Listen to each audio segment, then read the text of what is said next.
이 일은 실제로 있었던 사례를 들려드리는 이야기이니 집중해서 들어주시면 감사하겠습니다. 1965년 당시 90세였던 잔 칼망진 CALMENT라는 할머니가 이웃에 사는 변호사에게 자신의 집을 팔았습니다. 그런데 매매 조건이 조금 특별했습니다. 변호사는 그 잔 칼망 할머니가 살아있는 동안 매달 2,500프랑 약 50만 원을 지불하기로 하고 할머니가 돌아가시면 집에 대한 소유권을 넘겨받기로 했습니다. 이때 변호사의 나이는 47세로 할머니와 43살이나 차이가 났습니다. 두 사람 모두 계약에 만족스러웠습니다. 별다른 소득이 없던 할머니 입장에서는 살아있는 동안 생활비 걱정할 일이 없어졌고 변호사는 큰 목돈 들이지 않고 싼 값에 집주인이 될 수 있으리라 기대했기 때문입니다. 아마도 변호사는 할머니가 아주 오래 사시진 못할 거란 계산을 했겠죠. 그러면 이 거래의 결론은 어떻게 되었을까요? 변호사의 예측은 빗나갔습니다.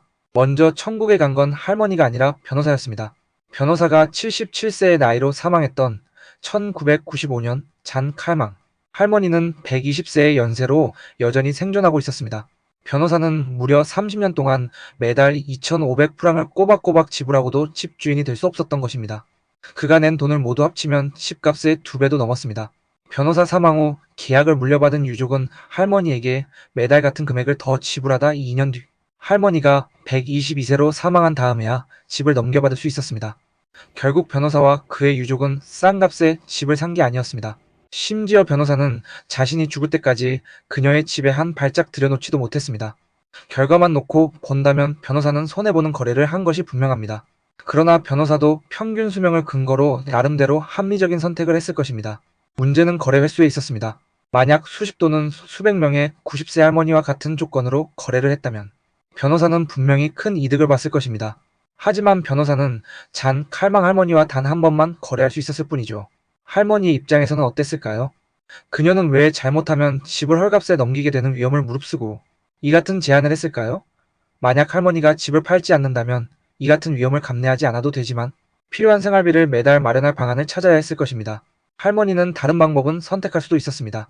주택을 담보로 대출을 받아 생활비를 충당할 수도 있습니다. 그러나 혹시라도 집값이 내려가면 대출을 갚을 길이 막막해집니다. 집을 팔 수도 있습니다. 그러나 매각 대금을 쓰다가 죽기 전에 다 떨어질 수도 있고 대금을 다른 곳에 잘못 투자하면 손실을 볼 수도 있습니다. 할머니가 원했던 것은 자신이 죽은 뒤 집 한 채를 덩그러니 남겨놓는 것이 아니라 살아있는 동안 매달 일정한 생활비를 받는 것이었습니다. 즉, 곳간을 채우기보다는 우물을 파는 쪽을 선택한 셈입니다. 할머니 입장에선 자신이 죽은 뒤 곳간이 가득 차 있어봐야 아무 소용없습니다. 그보다 우물처럼 매달 필요한 생활비가 샘솟는 것이 좋습니다. 이처럼 초장수 시대의 자산관리에서 반드시 주의를 기울여야 할 포인트는 수명이 늘어난 만큼 돈의 수명도 늘려야 한다는 사실입니다. 노후 대비 자산은 크게 곡간형과 우물형으로 나눌 수 있습니다. 먼저 목돈을 쌓아놓고 쓰는 곡간형 자산. 노후 생활을 시작할 때 노후 자금이 많이 쌓여있으면 마음이 놓이고 뿌듯할 수 있습니다. 하지만 그것도 잠시 곡간 빼먹듯 노후 자금을 빼쓰다 보면 죽기 전에 돈이 먼저 떨어지는 건 아닐까 하는 불안감이 엄습해 옵니다. 그리고 늘어나는 수명은 이와 같은 불안감을 현실로 만들 가능성을 높입니다. 그래서 많은 사람들은 펀에도 줄지 않는 우물 같은 자산을 원합니다. 우물형 자산의 대표 선수가 바로 연금입니다. 종신연금에 가입하면 죽을 때까지 생활비 걱정을 덜 수 있다는 장점이 있습니다. 하지만 연금에도 단점도 있습니다. 공적연금처럼 물가 상승을 쫓아가지 못하는 것이 연금의 가장 큰 문제입니다. 또 연금을 수령하는 동안 금리가 하락하면 연금도 함께 줄어드는 문제가 발생합니다. 게다가 일단 연금을 받기 시작하면 중도에 해지할 수 없기 때문에 유동성도 떨어집니다. 이와 같은 문제는 노후 자금을 모두 연금에 넣을 수 없는 결정적인 이유가 됩니다. 따라서 노후 자산은 자금을 나누어 일부는 곳간에 넣어두고 일부는 우물처럼 흘러나오게 만들어야 합니다. 즉, 노후 생활하는데 필요한 기본 생활비는 우물처럼 쏟아날 수 있도록 연금으로 준비하고 추가로 필요한 자금은 곳간에서 꺼내 쓸 수 있도록 하는 것이 가장 좋습니다. 1970년 20세 남성의 기대여명 남은 수명은 44년이었습니다. 그로부터 50년 가까운 세월이 흐른 지금 1970년에 20세였던 남성들은 다 죽었을까요? 그렇지는 않습니다. 그들 중 상당수는 기대여명을 채운 64세 때 사망하지 않고 여전히 살아있습니다. 당시 20대였던 그 남성들이 70세가 된 지금 그들의 기대여명은 15년이라고 합니다. 이렇듯 은퇴 설계 과정에서 기대여명을 참고할 때 기억해야 할 것이 있습니다. 첫째, 기대여명은 어디까지나 평균에 불과하다는 걸 명심해야 합니다.